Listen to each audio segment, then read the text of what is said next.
प्रभु यीशु मसीह के नाम में आपको अनुग्रह और शांति मिले। एक छोटा बच्चा अपनी माँ के पास दौड़ कर आया और कहने लगा कि मम्मी मैं 9 फुट ऊंचा हूँ। तो मम्मी ने कहा कि अरे ये बकवास की बात क्यों कर रहा है। बोला नहीं मम्मी आप विश्वास करो मैं 9 फुट ऊंचा हूँ। तो उसकी माँ ने कहा कि तुझे ऐसा क्यों लगता है। तो उसने बताया क्योंकि मैंने अपने आप को नापा है। तो माँ ने पूछा तूने अपने आप को कैसे नापा। बोला मैंने अपने जूते को निकाला और अपने जूते से अपने आप को नापा, और क्योंकि मेरा जूता मेरे फुट यानी पैर के बराबर है और मैं 9 जूते के बराबर ऊंचा हूं, यानी मैं 9 फुट ऊंचा हूं, क्योंकि इंग्लिश में पैर को फुट कहते हैं। तो माँ ने कहा अच्छा अब मैं समझी, लेकिन बेटे इस बात को समझ कि ये तेरा नापना सही नहीं है।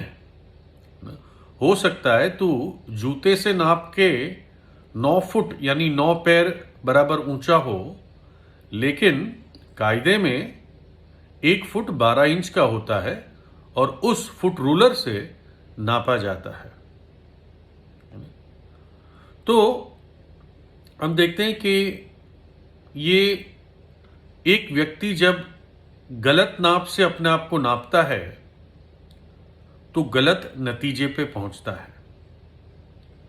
बाइबल में लिखा है 2 कुरिन्थियों 10 अध्याय के 12 में, क्योंकि हमें ये हियाब नहीं कि हम अपने आप को उनमें से ऐसे कितनों के साथ गिने या उनसे अपने आप को मिलाए जो अपनी प्रशंसा करते हैं और अपने आप को आपस में नाप तोल कर एक दूसरे से मिलान करके मूर्ख ठहरते हैं। बाइबल कहती है जो अपने आप को नापता है एक दूसरे के साथ मिलाकर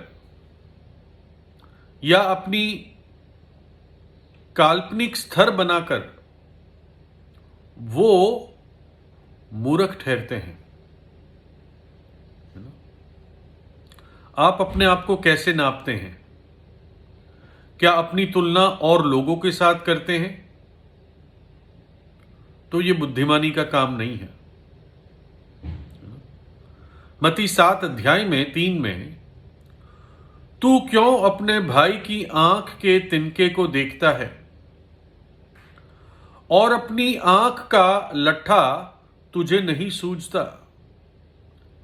और जब तेरी ही आंख में लट्ठा है तो तू अपने भाई से क्यों कर कह सकता है कि ला मैं तेरी आंख से तिनका निकाल दूं। हे कपटी, पहले अपनी आंख में से लट्ठा निकाल ले, तब तू अपने भाई की आंख का तिनका भली भांति देखकर निकाल सकेगा।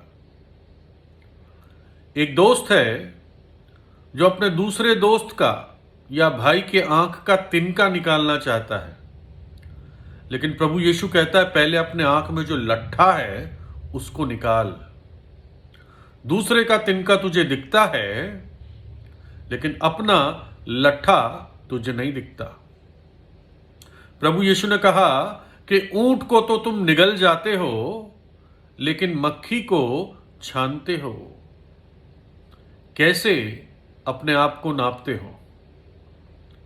एक बहुत धार्मिक व्यक्ति था, धर्मगुरु था, धर्म कर्म के सारे काम करता था, धर्म का प्रचार करता था, वैसे ही वस्त्र पहनता था।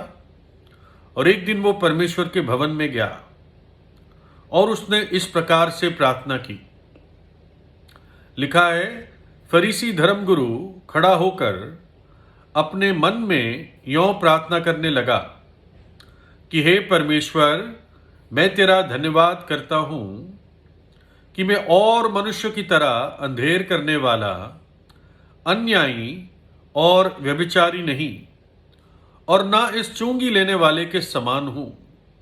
मैं इस सप्ताह में 2 बार उपवास करता हूं, मैं अपनी सब कमाई का 10वां अंश भी देता हूं, परंतु चुंगी लेने वाले ने दूर खड़े होकर स्वर्ग की ओर आंखें उठाना भी ना चाहा, वरन अपनी छाती पीट पीट कर कहा, हे परमेश्वर, मुझ पापी पर दया कर।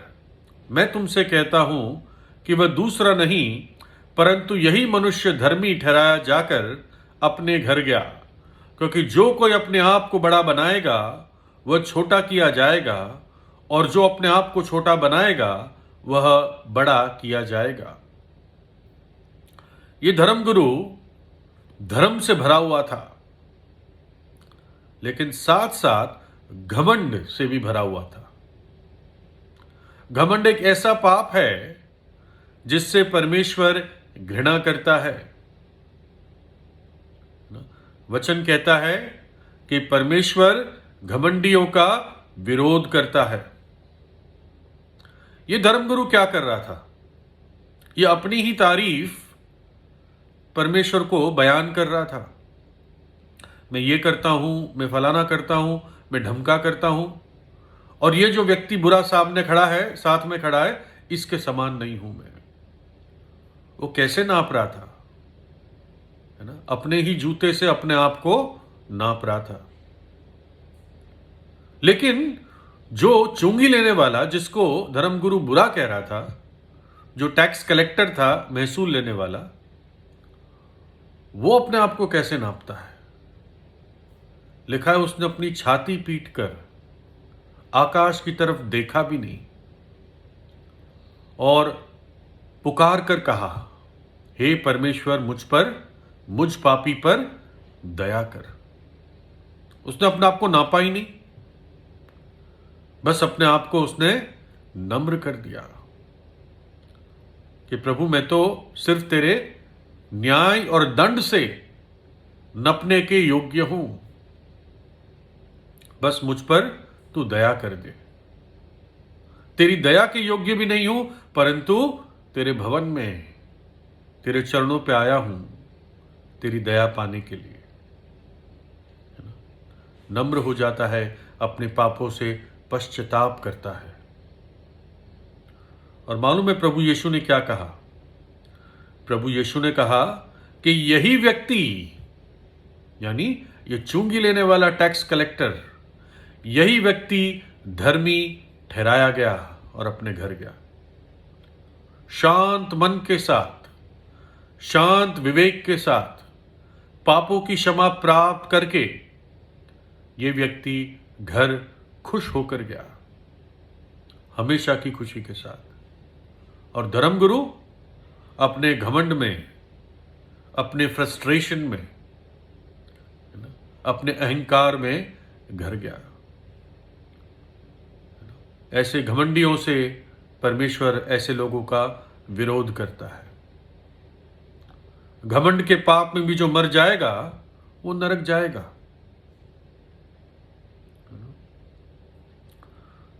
देखिए, रोमियो की पत्री 4 अध्याय की 25 में लिखा है, वह हमारे अपराधों के लिए पकड़वाया गया और हमें धर्मी ठहराने के लिए जिलाया भी गया। प्रभु यीशु मसीह हमारे अपराधों के लिए पकड़वाया गया, हमारे अपराधों के लिए क्रूस पर चढ़ाया गया, हमारे अपराधों के लिए उसने मृत्यु को सहा, हमारे अपराधों के लिए उसने उस दुख, पीड़ा और वेदना को सहा, हमारे अपराधों के लिए उसने अपना पवित्र लहू बहा दिया ताकि हमारे पाप धुल सके। लेकिन हमें धर्मी ठहराने के लिए वो तीसरे दिन मृतकों में से जी उठा।